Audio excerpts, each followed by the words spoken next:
Hi boys and girls, it's Miss Harling here on YouTube to go over tonight's homework. Today is Monday, November 2nd, 2020. In your agenda book, I asked you to write down Go Math pages 163 and 164. So make sure you are on the correct page. Here is page 163. We're in chapter 3, and the back of this paper will be page 164. At the top, it should say Practice and Homework, Lesson 3.4. And then over to the left, it says Problem Solving, Modeling Multiplication. Now, let's go over the learning target real quick. This is the same learning target we used today in class. I can use the strategy, draw a diagram to solve 1- and 2-step problems. Again, I can use the strategy, draw a diagram to solve 1- and 2-step problems. When you draw a diagram, what are you basically doing? You are making a bar model. Bar models and diagrams are the same thing, and we talked about that in class today. That's just another way to say bar model. So that is what we're going to continue to do on this homework. Now, I started some of it, so I'm going to go over it with you. Looking at number 1, they already gave you the answer, but I just want to go over it real quick because they did not draw a diagram. They did not draw a bar model. So I drew one just to make sure you understand what you need to do in order to solve the problem. It says Robert bought some toy blocks. He put some toy blocks into 3 rows. There are 5 blocks in each row. How many blocks are there? So 3 rows in a bar model means to make 3 boxes, and there's 5 blocks in each. So I put 5, 5, and 5. Make sure you underline these words, each, 3 rows, and blocks. So I made my bar, I put it into 3 boxes, I put 5 in each box, and when I skip count 5, 10, 15, I know that's my answer. And that's the answer they gave you. Because the question said, how many blocks are there? There's a total of 15. So I'm not going to do number 2, but I did number 3. I started it, but I'm going to finish it with you right now.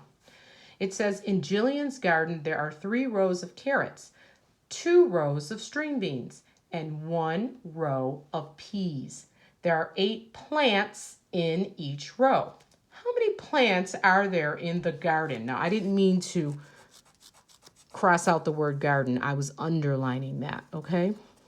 So I'd like you to go back and underline 3 rows of carrots, 2 rows of string beans, 1 row of peas, 8 is a very important number, and then the question, how many plants are there in the garden? So we have to find out how many carrots there were, how many string beans there were, and how many peas there were, because those are the plants that were planted. So the first one I did was the carrots, 3 rows of carrots. So instead of making equal groups, which we've already learned, we're using the bar model. So what did Ms. Harling do? I made a bar and I divided it into 3 parts. After I divided it into 3 parts, because those are the 3 rows, I know there's 8 plants in each row. So 8 plus 8 plus 8 gives me 24 carrots, because that's the first one I did, the carrots. So there's 24 carrots in those 3 rows. Now I'm going to do the string beans. There's 2 rows of string beans. I'm not making rows. I'm not making equal groups. I'm making a bar model. So now I'm going to do the string beans. I made the bar and I divided it into 2 parts. Remember, you're always going to use the number 8 because there's 8 plants in each row. Doesn't matter if you're doing the carrots, the string beans, or the peas. We're always going to use the number 8. So again, 2 rows means 2 boxes, 8 in each box. 8 and 8 makes 16. So now I know what the string beans are. Now, the last one I have to do is 1 row of peas. Again, every row always has 8 plants.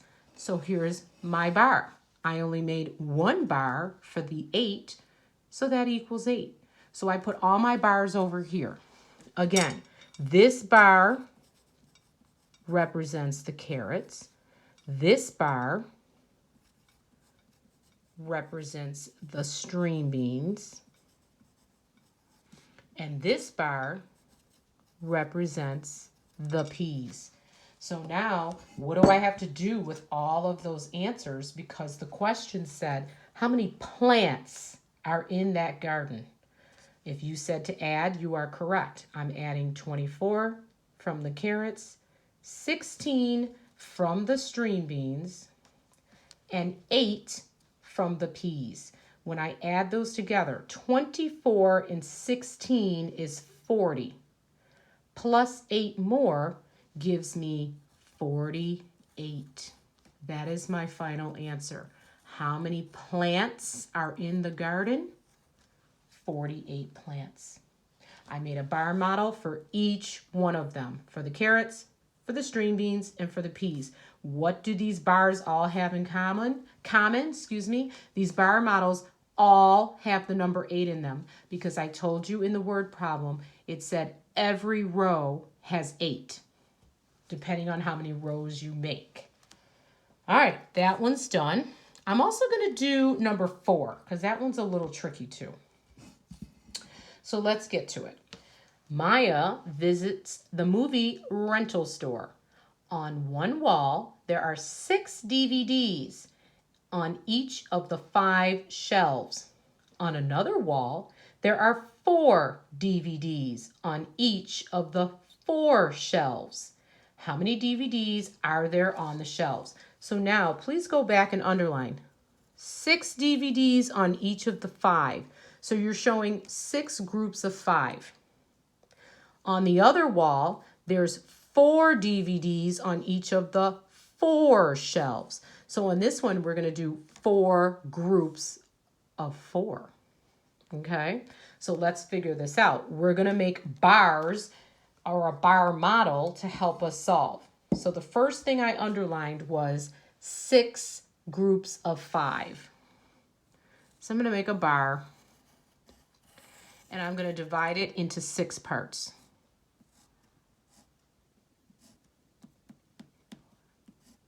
One, 2, 3, 4, 5, 6. So you should have 6 squares in there, and we're going to put 5 in each. And this should be easy because all you have to do is skip count by 5.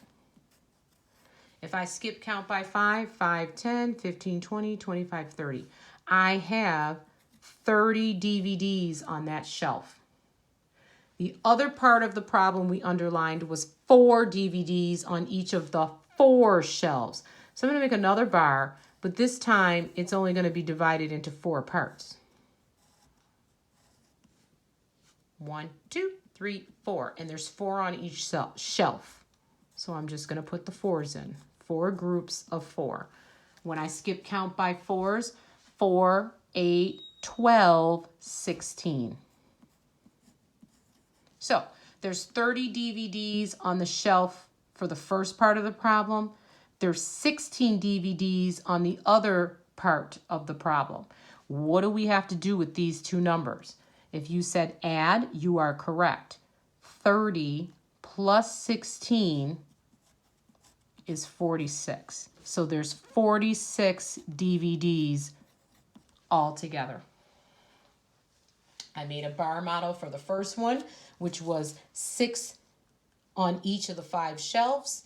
I made a bar model for the second one, 4 on each of the 4 shelves.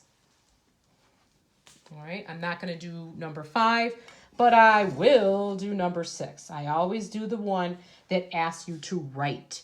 So it says, describe one kind of diagram you might draw to help you solve a problem. Well, obviously, the diagram we draw are bar models. So we're going to say, I would draw a bar model. Now again, I know I'm going a little fast. You know what to do. If you need to pause the video, please pause the video and go back to whatever you need to go back to, and then you can hit play again when you're ready to join me again, okay? So what kind can we use? We can use a bar model. And why would we use that? Well, bar models is just another strategy to help me multiply. So I'm going to say I would use a bar model. It can help me to multiply. It's just a strategy that Ms. Harling is teaching to help you with multiplication. So I will zoom out so you can see all of that. 2 sentences. I would draw a bar model. That's an example of one kind of diagram. And why would you use it? Because it can help you to multiply. Those bar models that we made for number 3 and number 4, it's basically multiplication. It's just a strategy to help you while you're learning multiplication. Okay, pause if you need to, but I'm going to the next page. I'll give you 5 seconds and then I'm going to turn the page.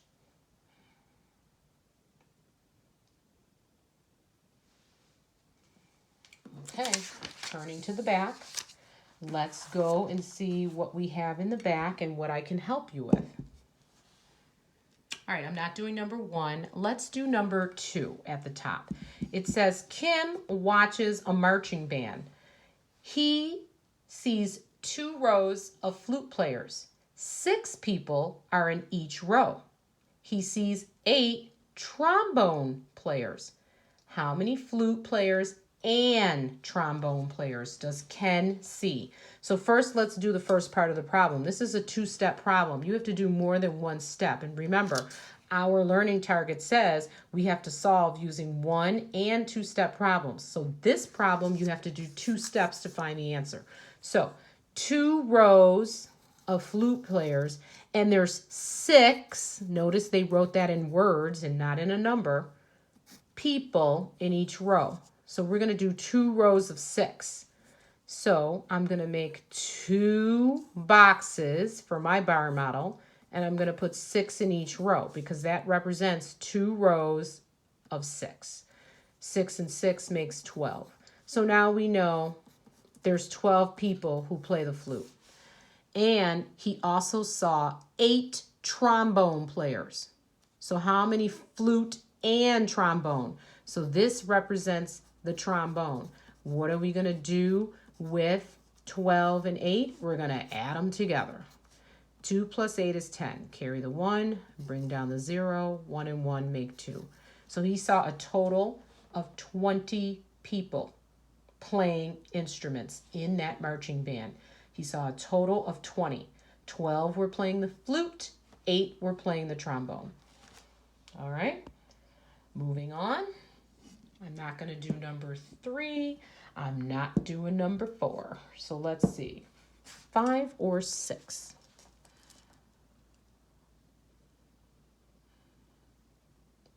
Nope, doing number 6. Number 5 is easy.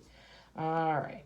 It says Yoshi is making a picture graph. Each picture of a soccer ball stands for 2 goals he scored. Let's see, for his team. The row for January has 9 soccer balls. How many goals did Yoshi score? So boys and girls, they kind of want you to make a picture graph. So I'm going to make one. So each picture of a soccer ball. So here, let's just say this is a soccer ball. And when you look at the picture of the soccer balls, each soccer ball stands for 2. So when you see 1 soccer ball, that means 2. So it says the row for January. So I'm just going to put a J for January here. Has 9 balls next to it. 1, 2, 3, 4, 5, 6, 7, 8, 9. 1, 2, 3, 4, 5, 6, 7, 8, 9. But you have to count them by 2. So how many goals did Yoshi make? If there's 9 soccer balls for January, how many goals did they make? Count by 2s. 2, 4, 6, 8, 10, 12, 14, 16, 18. The answer is 18 because it says how many goals did Yoshi score? And they told us for the month of January there should be 9 balls here. So if we count by twos, that's 18 because guess what? 9 times 2 equals 18. So there's your 18. Okay, I'm done. I made it under 15 minutes. Please do the rest on your own. I hope you watched the video so that you understand how to do the front and how to do some of the problems on the back. All the problems on the back are different though, but the ones I left for you are pretty easy. So please finish this. We will go over it tomorrow. That's it for now. See you tomorrow morning, and I will see Mrs. Graham's class in the afternoon. Bye.